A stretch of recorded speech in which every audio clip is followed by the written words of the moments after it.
Si elle était un animal, Stéphanie Hochet serait-elle un caméléon? La question se pose quand on voit à quel point l'auteur se fond dans les univers très très variés qu'elle décrit.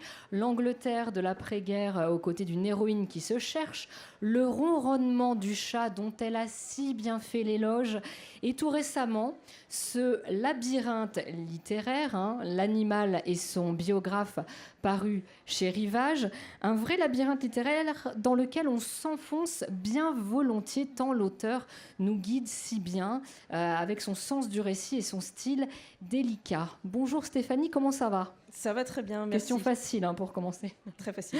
Alors je résume en 2 mots l'histoire de l'animal et son biographe. Ça commence un peu comme ici à Saint-Maur-en-Poche. Une romancière est invitée à parler de son œuvre dans un festival littéraire. Elle se prête à l'exercice. Bon, elle prend quelques cuites le soir, mais là, je ne sais pas si ça a été le cas. Peut-être pas. Et elle passe, et elle passe du temps dans cette belle région autour de Cahors, là où se situe le roman, loin de chez elle. On sent petit à petit qu'elle va y rester plus longtemps que prévu. Le maire de la ville voisine de Marnas lui confie une mission un peu particulière: écrire la biographie d'un animal préhistorique mythique, l'auroch, sorte de taureau majestueux que les nazis ont essayé de recréer. Alors, amis lecteurs, si vous lisez ce livre, vous allez passer par plusieurs états. Les premières pages sont teintées d'un humour plein d'ironie, cette ambiance particulière du festival Littérature en Tongue que vous décrivez au début du roman. Ça vous rappelle peut-être des souvenirs, Stéphanie, je ne sais pas. En tout cas, c'est peut-être l'occasion de montrer que le métier d'écrivain n'est peut-être pas aussi facile et glamour qu'on l'imagine. C'était exactement mon intention. Je voulais montrer la précarité du métier. Donc cette romancière part en tournée, elle va cachetonner pour 500 € pour 2 semaines de rencontres. Elle fait des festivals, elle présente ses livres. Et bon, elle va rapidement perdre pied. Je voulais vraiment montrer ce rapport de l'écrivain face à ses lecteurs dans les rencontres. Parfois, les lecteurs ont vraiment des exigences. Ils demandent vraiment pourquoi l'auteur a choisi ce mot-là. Et vraiment, des fois, ça vous implique énormément. On s'aperçoit que les gens ont vraiment saisi le livre, ils l'ont vraiment fait leur. Et on est parfois surpris de la façon dont est pris tel ou tel texte, tel mot. Et c'est assez émouvant en même temps, et je pense que c'est important. Et c'est important de voir le métier non seulement comme le travail de l'écriture, le travail de la langue, mais aussi la transmission. Pour moi, c'est important, et je pense que ça fait partie du métier d'écrivain, et un métier que effectivement les gens ne connaissent pas forcément très bien de ce point de vue-là, je pense. Et j'imagine qu'en tout cas, c'est des rencontres qui sont riches pour ce contact avec les lecteurs. Et par ailleurs, je l'ai dit en introduction, donc il y a un autre livre qui a vraiment été très très apprécié par vos lecteurs, c'est L'éloge du chat. Ça nous permet de rappeler que vous avez une vraie passion pour les animaux en général. Et j'avais envie de vous demander comment vous est venue l'envie de parler de l'auroch dans ce livre, L'animal et le biographe. Est-ce que c'est la bête en elle-même qui vous fascine, le contexte mythique et historique qui est lié à cet animal et qui donne peut-être une formidable matière à explorer quand même? Alors, je m'intéresse à 2 choses, c'est-à-dire à la fois à l'animal, l'animalité, la sauvagerie, mais aussi à la symbolique, c'est-à-dire la façon dont l'être humain a saisi, a perçu l'animal et en a fait parfois une croyance. J'ai découvert l'existence de l'auroch et son histoire pleine de rebondissements au cours de l'écriture du livre. Donc c'est vraiment un livre que j'ai échafaudé par étapes. Dans un premier temps, voilà, on parlait de ça, de la rencontre avec les lecteurs.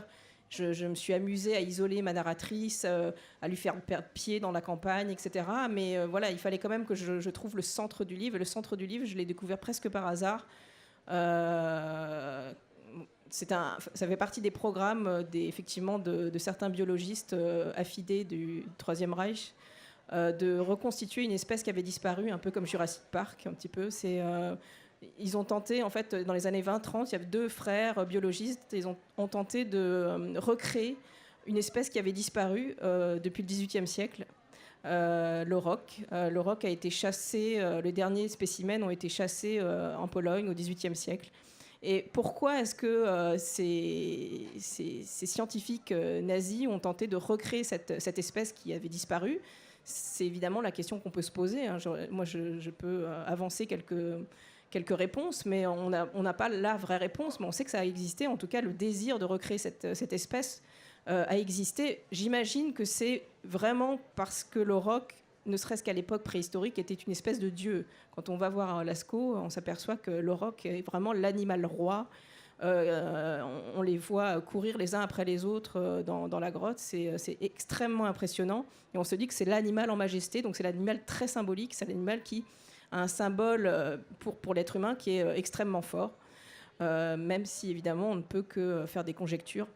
Et je me suis dit qu'en fait, si cet animal avait tant inspiré des êtres humains à telle ou telle époque, il était assez évident qu'il puisse inspirer une romancière, dont moi, mais également la romancière que je fais déambuler dans le livre, qu'il me ressemble un petit peu, qui n'est pas totalement moi évidemment, mais l'auroch va la passionner au final. Et ce qui est très prenant aussi dans le livre, c'est toute cette exploration du thème de la relation de l'homme à l'animal, avec des descriptions de parties de chasse et de la taxidermie aussi, un domaine qu'on ne connaît pas forcément très très bien. Qu'est-ce que vous vouliez montrer au travers des yeux de votre héroïne ? On a l'impression qu'elle est fascinée par ce monde-là et qu'elle prend même goût à la chasse quelque part. Eh bien, je voulais montrer qu'à partir du moment où on est de plus en plus isolé, on finit par ressembler un peu aux gens qui sont autour de soi. Et ce personnage donc, de romancière qui a effectivement beaucoup écrit sur les animaux et qui les défend, ne peut pas comprendre l'idée même de la chasse et même la jouissance qu'il y a à chasser. Mais je voulais montrer que, s'affranchissant de un peu tout ce qu'elle était, elle explore cette pulsion qui est en elle et qui est dans, à mon avis, chacun d'entre nous, qui est une espèce de pulsion sauvage, peut-être une pulsion sadique, c'est difficile à dire.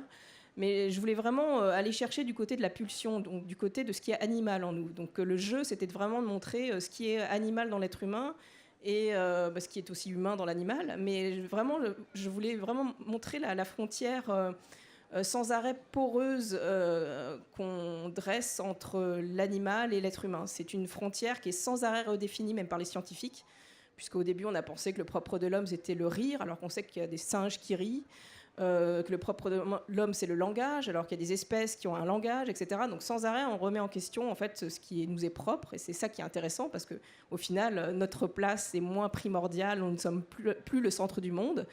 Mais voilà, je voulais aventurer emmener mon héroïne sur ces chemins-là et lui faire perdre pied progressivement.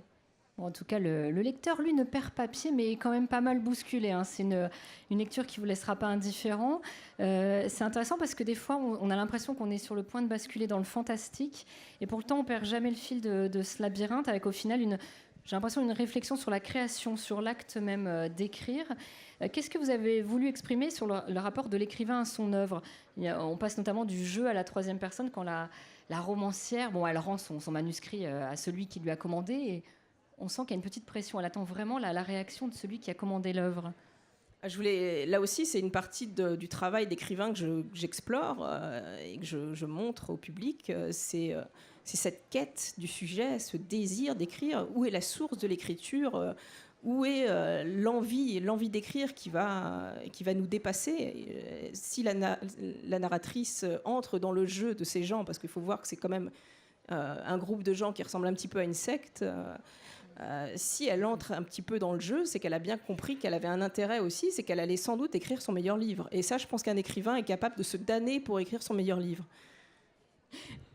C'est vrai. Et sinon, on rappelle que le thème de Saint-Maur-en-Poche cette année, c'est les monstres sacrés. Est-ce qu'il y a un écrivain ou une figure qui vous inspire particulièrement ? Je sais pas, je pense au Minotaure, mais je ne sais pas si c'est le monstre sacré auquel vous penserez, mais est-ce qu'il y a une figure comme ça que vous admirez ou qui plane un peu sur votre travail ?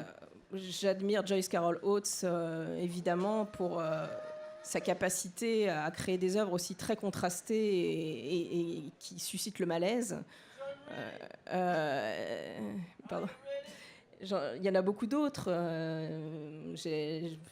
Yourcenar, j'aime citer les femmes, Virginia Woolf pour son travail sur les sensations. C'est vraiment des personnages, des romancières qui m'ont accompagnée et qui doivent m'accompagner continuellement, sans que je le sache. Et pour conclure, comment vous ressortez une fois que vous avez fini d'écrire le manuscrit ?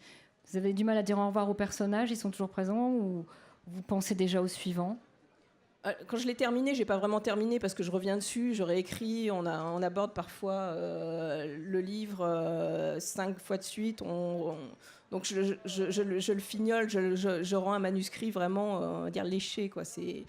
Mais oui, bon, je fais le deuil, évidemment, mais j'ai quand même besoin d'un moment de jachère où vraiment les choses vont revenir progressivement pour aborder un autre livre. Enfin, je ne peux pas passer de ce livre-là à une autre fiction comme ça aussi facilement que voilà, on ferait un travail de bureau, c'est pas possible. En tout cas, je vous recommande vivement la lecture de L'Animal et son biographe paru chez Rivage. Franchement, vous ne pourrez pas le lâcher. Moi, j'ai découvert Stéphanie à travers ce livre. Allez-y, mais voilà, vraiment sans hésitation. Merci beaucoup, Stéphanie, d'être venue. Merci.